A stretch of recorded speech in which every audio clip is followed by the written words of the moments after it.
आज की इस भागदौड़ भरी जिंदगी में हर व्यक्ति एक बेहतर जिंदगी की रेस में भाग रहा है, लेकिन उनमें से सिर्फ कुछ ही लोग अपने लक्ष्यों को हासिल कर पाते हैं, जबकि ज्यादातर लोग अपने लक्ष्य तक कभी पहुंच ही नहीं पाते।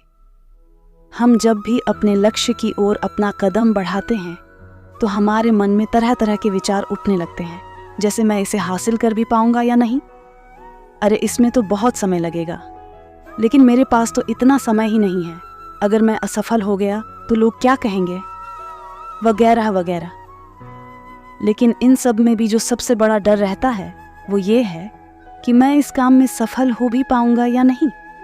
तो आज के इस बौद्ध कहानी के माध्यम से हम जानेंगे कि अपनी असफलता के डर को कैसे खत्म किया जाए, और साथ ही हम ये भी जानेंगे कि हमारे मन में ये सफलता का डर क्यों पैदा होता है, इसका क्या कारण है। तो आइए कहानी को शुरू करते हैं। बहुत समय पहले की बात है। एक बौद्ध सन्यासी एक जंगल के पास अपनी कुटिया बनाकर रहा करते थे। वे बौद्ध सन्यासी बहुत ही बुद्धिमान व्यक्ति थे। जो भी उनके पास अपनी समस्या लेकर आता, वो बहुत ही बुद्धिमानी से उसकी समस्या का समाधान निकाल देते। एक दिन वे वहीं पास के ही एक गांव में भिक्षाटन के लिए गए। जब वो भिक्षा मांगकर वापस लौट रहे थे तो रास्ते में उन्हें एक युवा व्यक्ति ने रोक लिया और कहा, मैंने सुना है कि आप किसी भी समस्या को बड़ी ही बुद्धिमानी से सुलझा देते हैं। हालांकि मुझे तो ज़रा भी विश्वास नहीं कि आप मेरी इस जटिल समस्या को सुलझा पाएंगे, लेकिन मैंने लोगों से आपकी बुद्धिमानी के बहुत से किस्से सुन रखे हैं। इसीलिए मैं आपसे बात जानना चाहता हूँ कि हमें किसी भी काम में असफलता की घबराहट क्यों होती है, और हम अपने किसी भी लक्ष्य को असफलता की घबराहट के बिना कैसे प्राप्त कर सकते हैं। युवा व्यक्ति का यह प्रश्न सुन बौद्ध सन्यासी मुस्कुराए और बोले, मैं तुम्हारे इस प्रश्न का उत्तर ज़रूर दूंगा, और उसके बाद से तुम्हारी सारी घबराहट भी खत्म हो जाएगी, लेकिन उससे पहले तुम्हें मेरे साथ मेरी कुटिया तक चलना होगा। वह युवा लड़का उस सन्यासी की बुद्धिमत्ता को परखना चाहता था, इसीलिए वह कुटिया तक तैयार हो गया। इसके बाद वह बौद्ध सन्यासी उस लड़के को अपने जंगल के पास बनी कुटिया में ले आए, लेकिन तब तक शाम हो चुकी थी, इसीलिए वो भोजन करके सो गए। अगले दिन जब वो उठे तो बौद्ध सन्यासी ने उस लड़के से कहा, चलो आज मैं तुम्हें जंगल की सैर करा के लाता हूँ, और वो दोनों जंगल की तरफ निकल पड़े। कुछ देर बाद बौद्ध सन्यासी ने उस लड़के को एक गुफा दिखाई और कहा, चलो मैं तुम्हें उस गुफा की सैर कराता हूँ। लड़के ने कहा, मेरी भी जंगल की गुफा देखने की काफ़ी दिनों से इच्छा थी। इसके बाद वे दोनों गुफा के अंदर चले गए। गुफा के अंदर काफ़ी अंधेरा था, लेकिन थोड़ी देर बाद बौद्ध सन्यासी चुपके से गुफा से बाहर निकल आए और उस गुफा के द्वार को बाहर से बंद कर दिया। उस लड़के ने गुफा के भीतर से बहुत आवाज़ दी कि मुनिवर कहाँ हैं, आप कहाँ चले गए, मुझे जवाब क्यों नहीं दे रहे। लेकिन बहुत देर तक कोई जवाब ना मिलने के बाद वह घबरा गया और घबराकर गुफा के द्वार की तरफ भागा। जैसे ही वह गुफा द्वार पर पहुंचा, वह हैरान रह गया कि यह क्या, यहाँ तो किसी ने गुफा के द्वार को बाहर से बंद कर दिया है। अब मैं बाहर कैसे निकलूंगा। अब वह अकेले अकेले उस अंधेरी गुफा में काफी भयभीत और परेशान हो गया। वह सोचने लगा कि कहीं उस सन्यासी ने मुझे मारने की योजना तो नहीं बनाई थी। अब वह गुफा में इधर उधर घूमकर बाहर निकलने का रास्ता ढूंढने लगा। वह गुफा में काफी देर तक इधर उधर भटकता रहा, लेकिन उसे बाहर निकलने का कोई रास्ता नहीं मिला। उसे जोरों की प्यास और भूख नहीं लग रही थी, इसीलिए वह शांत होकर एक जगह बैठ गया। तभी उसे एक सुरंग से सूर्य की रोशनी आती हुई दिखाई दी, पर उस रोशनी आने वाली सुरंग तक पहुंचना बहुत ही कठिन था, क्योंकि चारों तरफ बस अंधेरा ही अंधेरा था और वह सुरंग भी काफी ऊंचाई पर थी। पर फिर भी वह तुरंत उठा और अपनी सारी भूख प्यास को भूलकर अपना सारा ध्यान उस गुफा से बाहर निकलने पर लगा दिया।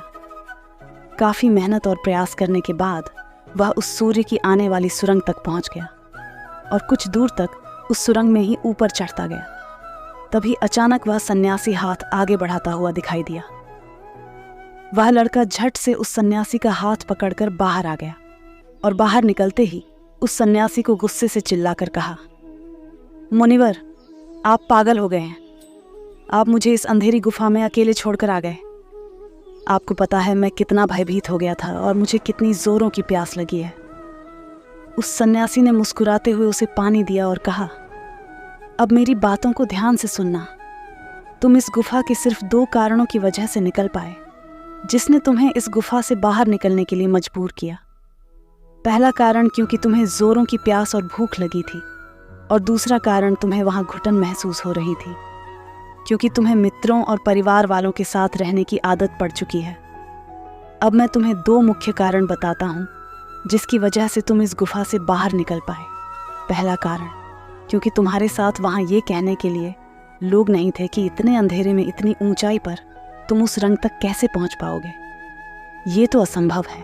और दूसरा कारण, वहां ये कहने के लिए भी लोग नहीं थे कि चलो कोई दूसरा रास्ता देखते हैं, इससे भी आसान रास्ता मिल जाएगा और हम बहुत आसानी से इस गुफे से बाहर निकल जाएंगे। सफलता प्राप्त करने का नियम भी कुछ ऐसा ही है।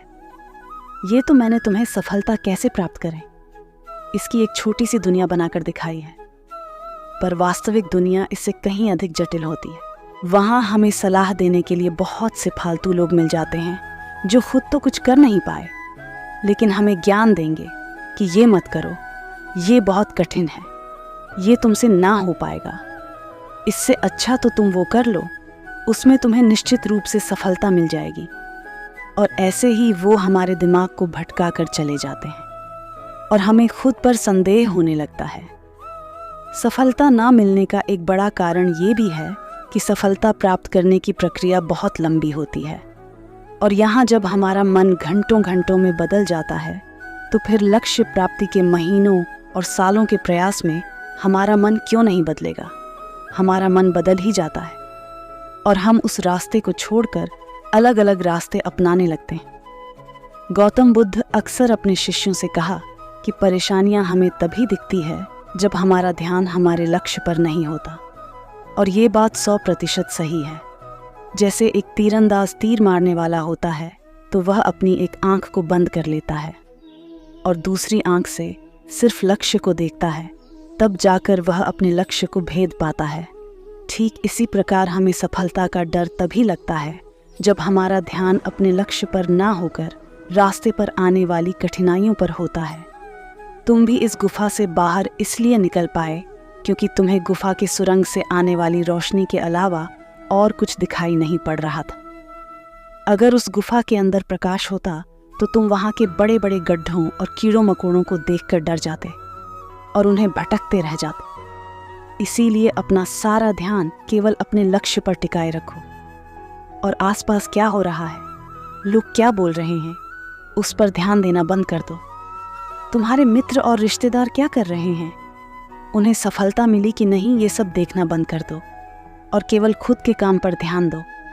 फिर देखना कि जब तुम्हारा समय आएगा तो लोग खड़े होकर तुम्हारे लिए तालियां बजाएंगे। और इतना कहकर वो बौद्ध सन्यासी मौन हो गए। उस युवा लड़के ने कहा, मुनिवर, आपने तो आज मेरी आंखें ही खोल दी। आपकी कही हर एक बात में मुझे बुद्धिमानी नजर आई। आप सच में बहुत बुद्धिमान हैं, इसीलिए सभी आपकी बुद्धिमानी का लोहा मानते हैं। मैं आपको वचन देता हूँ कि आज से मेरे मन को कभी भी असफलता का भय नहीं सताएगा। मैं अपना पूरा ध्यान सिर्फ अपने काम पर लगाऊंगा और जल्दी ही एक सफल व्यक्ति बनकर दिखाऊंगा। इतना कहकर लड़के ने बौद्ध सन्यासी का धन्यवाद किया और वापस अपने गांव चला गया। दोस्तों, आशा है कि आप इस कहानी की सीख को समझ गए होंगे। धन्यवाद।